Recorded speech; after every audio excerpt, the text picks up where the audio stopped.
Bismillahirrahmanirrahim. Assalamualaikum warahmatullahi wabarakatuh. Alhamdulillahirabbil alamin. Assalatu wassalamu ala Rasulillah.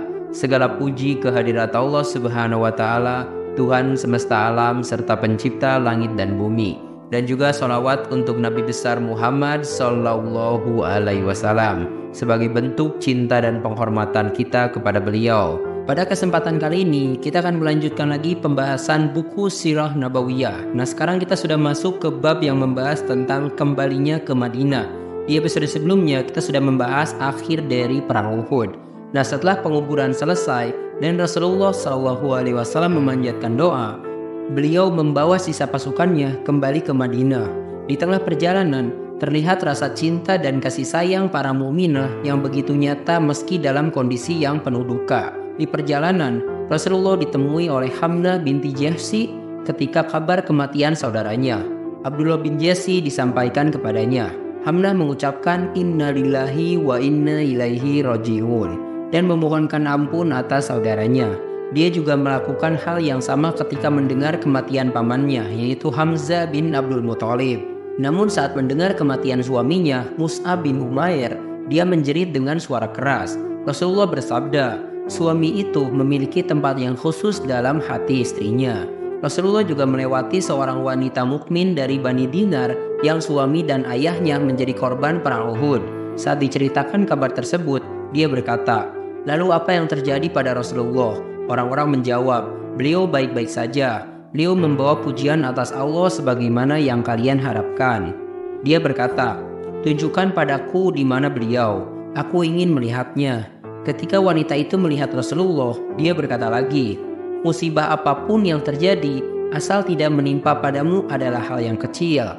Kemudian datanglah Ummu Sa'ad sambil berlari-lari, sementara Sa'ad sedang memegang tali kekang kuda beliau. Dan Sa'ad pun berkata, "Wahai Rasulullah, itu adalah ibuku." Rasulullah menyambutnya, "Selamat atas kedatangannya." Setelah Ummu Sa'ad mendekat, Amir bin Mu'adz, putranya yang lain, menghiburnya. Lalu Ummu Sa'ad pun berkata, "Jika aku melihat engkau selamat, maka musibah apapun aku anggap kecil." Rasulullah kemudian mendoakan keluarganya yang menjadi korban perang Uhud. Beliau bersabda, "Wahai Ummu Sa'ad, bergembiralah dan sampaikanlah kabar gembira kepada keluarga mereka bahwa mereka yang terbunuh saling menyayangi di dalam surga. Mereka juga memerintahkan syafaat bagi keluarga mereka." Ummu Sa'ad menjawab, "Kami ridho wahai Rasulullah, siapa yang masih ingin menangis setelah ini?" Lalu dia berkata lagi, "Wahai Rasulullah, berdoalah bagi orang-orang yang akan menggantikan mereka." Rasulullah pun bersabda, "Ya Allah, hilangkanlah rasa sedih dari hati mereka, singkirkanlah duka hatinya, lalu baguskanlah orang-orang yang menggantikan mereka."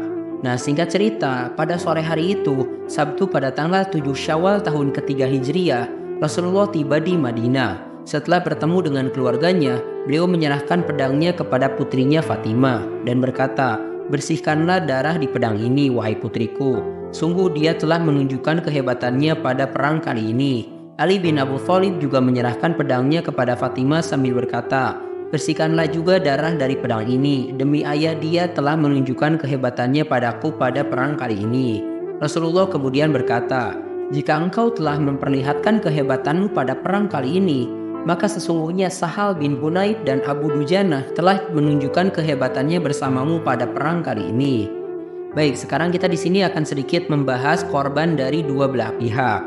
Nah, beberapa riwayat sepakat bahwa jumlah korban dari kaum muslimin itu sebanyak 70 orang. Kebanyakan dari kalangan Ansor, yaitu sekitar 65 orang, terdiri dari 41 orang dari Khazraj dan 24 orang dari Aus. Sementara dari Yahudi hanya 1 orang yang terbunuh dan dari kaum Muhajirin hanya 4 orang. Di pihak kaum musyrikin seperti yang dikatakan oleh Ibnu Ishaq, jumlah korban sebanyak 22 orang. Namun setelah ditelusuri lagi, jumlah korban sebenarnya sebanyak 37 orang. Nah, kaum muslimin berada di Madinah malam Ahad tanggal 8 Syawal tahun ketiga Hijriah setelah kepulangan mereka dari perang Uhud. Madinah diselimuti duka. Mereka yang baru pulang merasakan lelah dan kepayahan. Mereka telah tertimpa musibah yang besar. Meski begitu, mereka tetap berjaga-jaga di sekitar kota Madinah dan di pinggir-pinggirnya, menjaga komandan tertinggi mereka, yaitu Rasulullah SAW, karena bahaya bisa datang tiba-tiba mengancam beliau. Nah sekarang kita akan langsung aja lompat kepada bab yang membahas tentang perang Hamra'ul Asad, yaitu kisah keberanian dan ketangguhan. Nah setelah perang Uhud yang tidak memberikan kemenangan penuh kepada orang-orang Quraisy, Rasulullah terus berpikir keras. Beliau khawatir bahwa orang Quraisy mungkin akan kembali menyerang Madinah. Maka beliau memutuskan untuk mengambil tindakan cepat dengan menyerang mereka terlebih dahulu. Pada pagi hari Ahad tanggal 8 Syawal tahun ketiga Hijriyah, Rasulullah mengajak orang-orang muslim yang telah ikut berperang di Uhud untuk bergabung dalam misi ini. Rasulullah berkata, tidak ada yang boleh ikut bergabung kecuali mereka yang kemarin ikut di perang Uhud. Abdullah bin Ubay memohon, aku akan bergabung dengan engkau ya Rasulullah. Tidak, jawab Rasulullah dengan tegas. Namun akhirnya setelah beberapa sahabat lainnya juga memohonkan agar Abdullah diizinkan, akhirnya Rasulullah juga mengizinkan Abdullah untuk bergabung.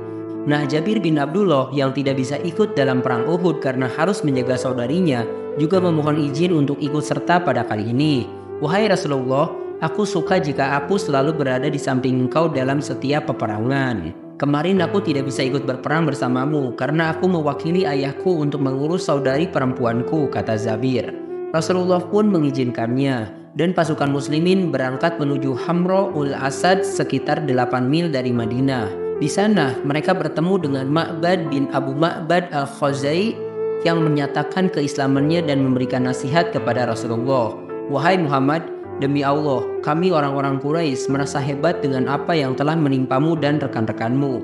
Tetapi aku tetap berharap Allah memberikan kebaikan kepadamu, kata Ma'bad.